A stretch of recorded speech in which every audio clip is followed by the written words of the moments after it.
মৰমৰ অকণিহঁত নমস্কাৰ। মই গীতিমা দাসে পুনৰবাৰ তোমালোক সকলোকে এই কক্ষাৰ আন এটি নতুন ভিডিঅ'লৈ স্বাগতম জনালো। মই তোমালোকৰ লগত আলোচনা কৰি আছিলোঁ তোমালোকৰ তৃতীয় শ্ৰেণীৰ আমাৰ গণিত পাঠ্যপুথিখনৰ 9 নং পাঠটি।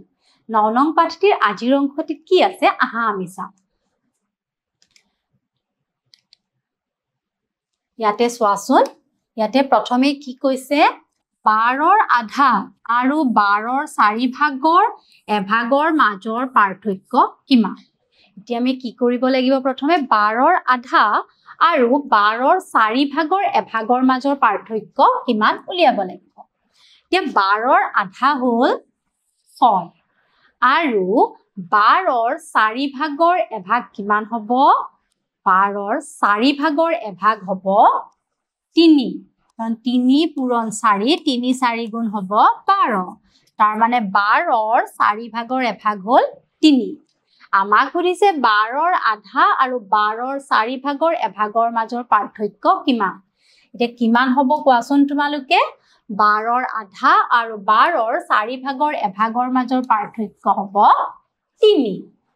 তাৰ পাছত চোৱা কি আছে 18ৰ 3 ভাগৰ এভাগ আৰু 9ৰ 3 ভাগৰ দুভাগৰ যোগফল কিমান?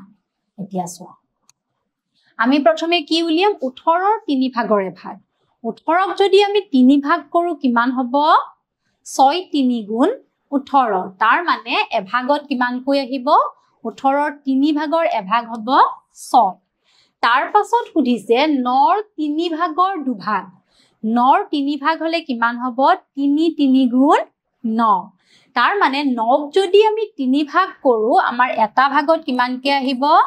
3 যোগ 3 যোগ 3, এটা ভাগত আমাৰ পৰিব 3 কৰি। আৰু 9ৰ 3 ভাগৰ দুভাগ কৈছে, এই আমি 9ৰ 3টা ভাগ কৰিছো। এতিয়া 9ৰ 3টা ভাগৰ যদি আমি দুভাগ লওঁ কিমান হ'ব? দুভাগ হলে 3 3 6, গতিকে এইটো আমি লিখিলো কি 9ৰ 3 ভাগৰ দুভাগ হ'ল 6 আৰু 18ৰ 3 ভাগৰ এভাগো হ'ল 6, গতিকে সেই দুটা যদি আমি যোগ কৰো কিমান হ'ব? 6 6 12, তাৰ মানে ইয়াতে উত্তৰটো কিমান হ'ব? 18ৰ 3 ভাগৰ এভাগ আৰু 9ৰ 3 ভাগৰ দুভাগৰ যোগফল হ'ব 12। তাৰ পিছত চোৱা কি আছে ইয়াতে এবাৰ কি দিছে চোৱা তোমালোকে চাৰ্ট পেপাৰ এখনত বিভিন্ন আকাৰৰ আয়ত বৰ্গ ভাঁজ কৰি আধা 4 ভাগৰ 1 4 ভাগৰ 2 4 ভাগৰ 3 3 ভাগৰ 1 3 ভাগৰ 2 অংশত বেলেগ বেলেগ ৰং কৰা। এতিয়া তোমালোকে এইটো কেনেদৰে কৰিবা? তোমালোকে এখন চাৰ্ট পেপাৰ ল'বা আৰু তাত বিভিন্ন আকাৰৰ কি আঁকিবা? আয়ত বৰ্গ, আৰু সেইবোৰ কি কৰিব লাগিব?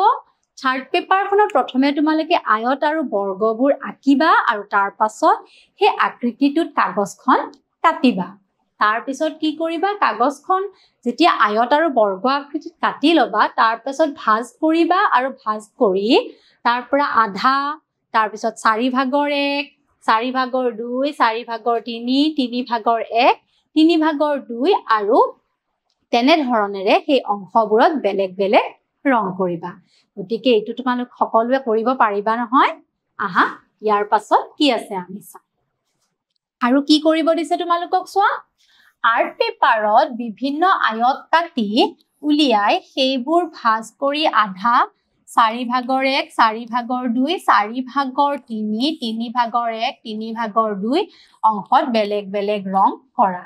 আকৌ কি কৰিবা? আৰ্ট পেপাৰত বিভিন্ন আয়ত কাটি ল'বা, প্ৰথমে আঁকিবা তাৰ পাছত সেই আয়তবোৰ ধুনীয়াকৈ কাটিবা। তাৰ পিছত সেইবিলাকত আকৌ কি কৰিব লাগিব? ভাঁজ কৰি কৰি আধা, তাৰ পাছত 4 ভাগৰ 1 4 ভাগৰ 2 4 ভাগৰ 3 3 ভাগৰ 1 3 ভাগৰ 2 অংশত বেলেগ বেলেগ ধৰণৰ ৰং কৰিবা। তাৰ পিছৰটো চোৱা কি দিছে 3টা বিভিন্ন আকাৰৰ আয়ত লৈ প্ৰত্যেকৰে আধাত ৰং কৰা। এতিয়া ৰং কৰা অংশসমূহ তুলনা কৰি চোৱা। কি কৈছে এইবাৰ? 3টা বিভিন্ন আকাৰৰ আয়ত লৈ প্ৰত্যেকৰে আধা অংশত ৰং কৰা। তোমালোকে যেতিয়া 3টা আয়ত আঁকিবা বা সেই আয়ত কেইটা কাটি ল'বা তিনিওটাৰে কি কৰিব লাগিব? তোমালোকে আকাৰবোৰ বেলেগ বেলেগ কৰিব লাগিব, সৰু ডাঙৰ হিচাপত কৰি ল'বা।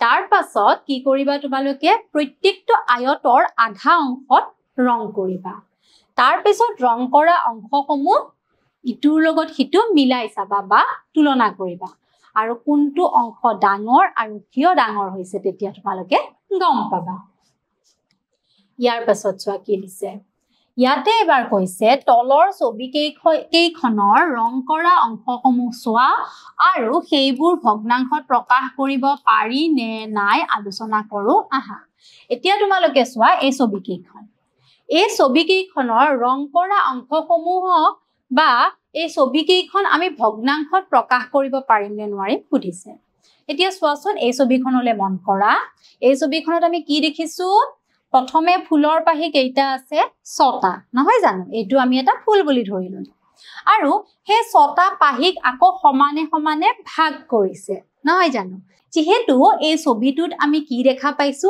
সমান অংশত ভাগ কৰিছে গতিকে ইয়াক আমি ভগ্নাংশত প্ৰকাশ কৰিব পাৰিম গতিকে ইয়াতে লিখিলো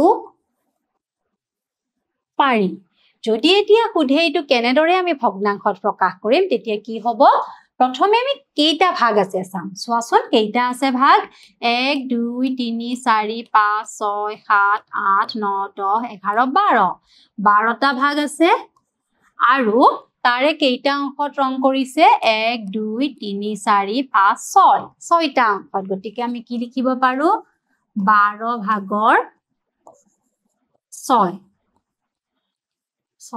অংশ তাৰ পাছত এতিয়া আমি এই ছবিটোলৈ যেতিয়া মন কৰিম ইয়াতে আমি কি দেখা পাইছো অংশবোৰ সমান হোৱা নাই গতিকে কি হ'ব যেহেতু ইয়াতে আমি দেখা পাইছো ছবিটোৰ প্ৰতিটো অংশ ইটো সিটোৰ লগত সমান নহয় গতিকে আমি ইয়াক ভগ্নাংশত প্ৰকাশ কৰিব নোৱাৰো গতিকে ইয়াতে লিখিম নোৱাৰি আৰু ঠিক সেইদৰে এই ছবিটোতো অংশসমূহ সমান হোৱা নাই গতিকে ইয়াকো ভগ্নাংশত প্ৰকাশ কৰিব নোৱাৰি এতিয়া তোমালোকে এইখিনি সকলোৱে বুজিব পাৰিলা নহয় আজিলৈ মই আহিছো মই পুনৰ আহিম তোমালোকৰ মাজলৈ ধন্যবাদ